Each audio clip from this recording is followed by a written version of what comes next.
Accueillons maintenant dans ce grand direct le maire de Grasse et président de la communauté d'agglomération du Pays de Grasse, Jérôme Viaud. Bonsoir. Merci d'être avec nous. Vous êtes plutôt en colère et le mot est faible parce que dans votre zone, sur la Côte d'Azur, il y a l'aéroport de Cannes-Mandelieu qui est le deuxième aéroport privé de France, donc avec une zone habitée autour assez dense. Et vous venez d'apprendre que sans avoir été consulté et concerté, la phase d'approche des avions, alors c'est un peu technique, hein, mais désormais passera au-dessus de votre ville et de votre territoire. Donc vous l'avez un peu découvert comme ça et ça vous énerve. Alors c'est pas exactement ça et on est dans une démarche où il y a depuis de nombreuses années un travail pour minimiser les nuisances aériennes sur le territoire d'un certain nombre de communes autour de l'aéroport Cannes-Mandelieu. Depuis de nombreuses années, il est discuté la question de trajectoires différentes pour minimiser le risque et les nuisances. Cet été, j'ai assisté à une réunion dans le bureau de Madame la sous-préfète dans lequel nous avions exprimé que s'il y avait des essais qui étaient faits sur le territoire, les élus concernés puissent être au courant, associés. Et ce n'a pas été le cas. Ces essais ont eu lieu pendant le mois d'octobre sans même prendre la tâche des élus. Le maire de Grasse n'a pas été convié, le maire de Péménade encore moins, le maire de Pégoma non plus, le maire d'Auribeau. Voilà, ça a été fait en catimini, sans aucune considération des élus, et je l'ai exprimé il y a quelques jours en arrière dans une commission de l'environnement qui a été présidée par Madame la sous-préfète, où j'ai eu l'occasion de réexprimer cette position en disant que les élus devaient être au cœur de ces sujets, qu'il n'était pas question pour nous de déporter les difficultés qui peuvent exister sur le niveau du littoral. D'ailleurs, on est en phase parfaite avec David Lisnard, le maire de Cannes et président des Pays de l'Érins, avec lequel j'entretiens des relations de confiance, avec lequel nous construisons ensemble beaucoup de sujets. On a cette volonté de temporiser ces sujets. Nous l'avons évoqué ensemble dans son bureau, puis nous l'avons exprimé ensemble à Madame la sous-préfète. Et aujourd'hui, j'ai souhaité que les 23 maires du Pays de Grasse puissent adresser ce message publiquement et fortement dans une motion que nous avons votée, où nous avons délibéré ensemble pour dire que ces 23 communes, ces 120 000 habitants et ces 70 conseillers communautaires, unanimement, étaient dans cette démarche de dire qu'ils voulaient, refuser cette trajectoire nord qui est proposée par quelques fonctionnaires de la DGAC et par le directeur de l'aéroport de Cannes-Mandelieu. Nous la refusons. Nous souhaitons être considérés et le manque de considération génère de notre part effectivement un mécontentement important. Et nous souhaitons aussi dire que nous voulons lutter dorénavant davantage contre le trafic aérien et nous voulons réduire ces sujets-là.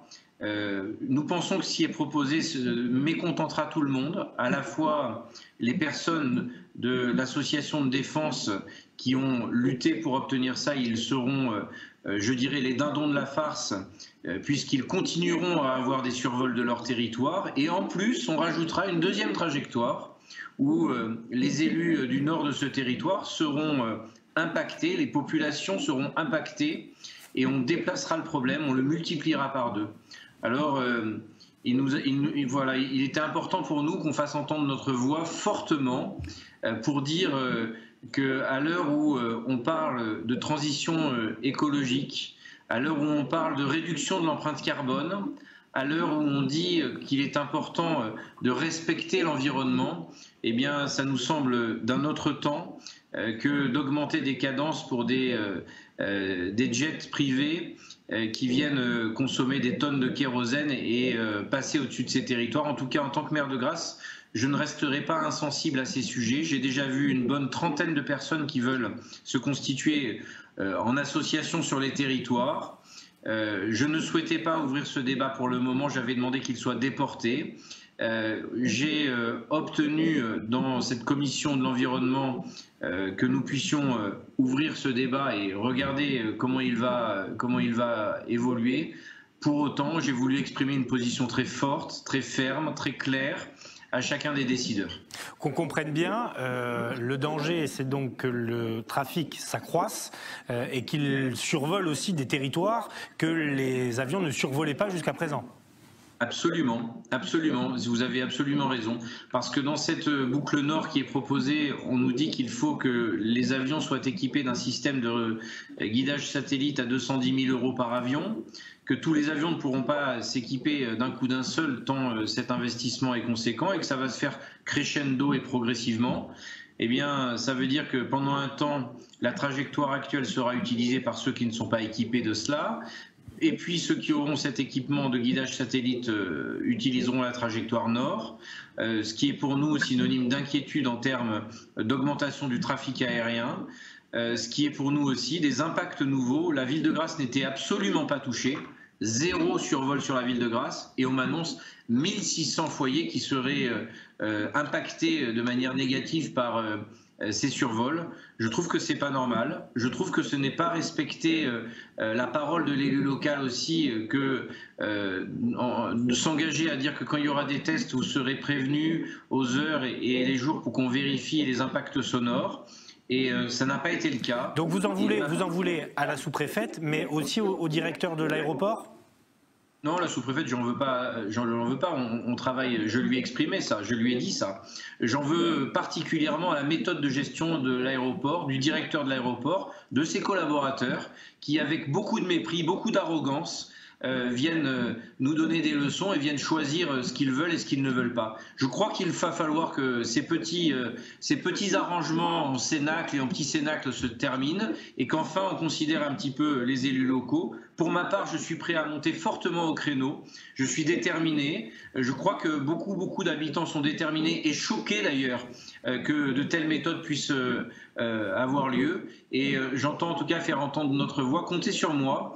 Et je vous remercie en tout cas de m'avoir invité à votre antenne pour ça.